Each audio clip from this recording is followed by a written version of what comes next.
Hoje a gente vai mergulhar num conceito que, olha, pode definir o rumo de uma vida. É uma ideia tirada de um estudo devocional bem profundo, o tal do timing divino. O que será que acontece quando a gente está em sincronia com ele? E talvez mais importante, o que está em jogo quando a gente perde esse tempo? Para começar, vamos direto para essa fala aqui. São as palavras do profeta Samuel para o rei Saul. É pesado, né? Isso não é só um puxão de orelha, é praticamente uma sentença. Já de cara a gente sente o peso do nosso tema, as consequências de ignorar o tempo de Deus. E essa sentença nos leva direto para o primeiro grande exemplo que o estudo traz, a história do rei Saul. A jornada dele é apresentada como um grande sinal de alerta, sabe? Um exemplo bem claro do que acontece quando o tempo e o modo de Deus são deixados de lado. O estudo devocional faz questão de lembrar que Saul não começou mal, muito pelo contrário. Ele foi escolhido, foi ungido, foi capacitado por Deus. Só que aqui a gente vê a virada trágica. O amor pelo poder que o trono representa acabou passando na frente da devoção a Deus. E essa troca? Bom, essa troca selou o destino dele. E qual foi a consequência direta dessa escolha?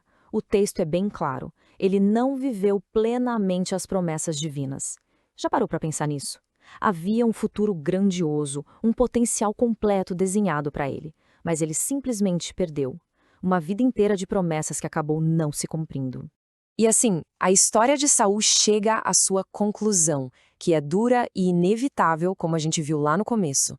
O resultado final de se colocar acima do tempo e do modo de Deus foi isso: rejeição. É uma lição muito forte sobre o que realmente está em jogo. Então, a história de Saul serve como um aviso. Mas para a gente entender de verdade, a gente precisa ir mais fundo no conceito principal. Afinal, o que exatamente esse estudo quer dizer com timing? Será que é só uma questão de esperar o momento certo e pronto? E aqui está o pulo do gato que o estudo revela. Timing não é só sobre o quando, como se fosse uma data no calendário.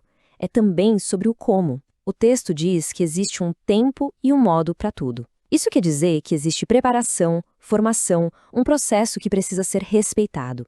Não é uma espera passiva, é uma participação ativa no que Deus está fazendo. E para mostrar como isso é real, o autor do estudo se abre de uma forma muito sincera. Ele admite que, na própria vida dele, algumas promessas se perderam por desobediência.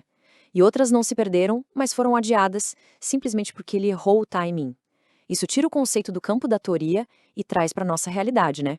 Ok, então se o caminho de Saul é o que a gente deve evitar, qual é a alternativa? O estudo agora nos mostra como é viver em sintonia com o tempo de Deus. E, como a gente vai ver, isso exige uma mudança completa na nossa forma de enxergar o mundo. Essa cena do Evangelho de João é a ilustração perfeita. De um lado temos os discípulos. Eles olham para os campos e, com seus olhos naturais, veem a lógica da agricultura. Faltam 4 meses para a colheita. Do outro lado está Jesus. Ele olha para os mesmos campos, mas com olhos espirituais e declara: a colheita está pronta, agora. São duas realidades, no mesmo lugar, ao mesmo tempo. E essa é a grande lição aqui. Viver no tempo de Deus é um ato de fé que desafia as circunstâncias. Significa que as nossas ações não são guiadas pelo que os nossos olhos estão vendo, mas sim pela palavra que Ele nos deu. É confiar na promessa, mesmo que a realidade ao redor pareça gritar o contrário. Agora vamos para a conclusão do estudo para a gente amarrar tudo isso num quadro maior. Por que, afinal de contas, esse alinhamento com o tempo e o modo de Deus é tão crucial? O estudo nos leva a uma conclusão de muito peso, falando sobre o que a Bíblia chama de o dia do Senhor. E aqui, o caminho se divide em 2. Para aqueles que viveram alinhados com a agenda divina, será um dia de glória. Mas para os que escolheram seu próprio tempo e modo, o estudo alerta que será um dia de juízo. As consequências, portanto, não são só para agora, elas são eternas. No fim das contas, a mensagem central de todo esse estudo pode ser resumida nesta frase poderosa: receber as promessas de Deus não é um ato passivo, não é só sentar e esperar. Exige a nossa participação ativa, ouvir os conselhos dele e, o mais importante, escolher viver os planos dele no lugar dos nossos. E assim, esta análise nos deixa com uma pergunta final para reflexão, uma questão que vai direto ao ponto do nosso alinhamento espiritual. Depois de tudo isso, vale a pena a gente se perguntar, no nosso dia a dia, em que tempo estamos operando?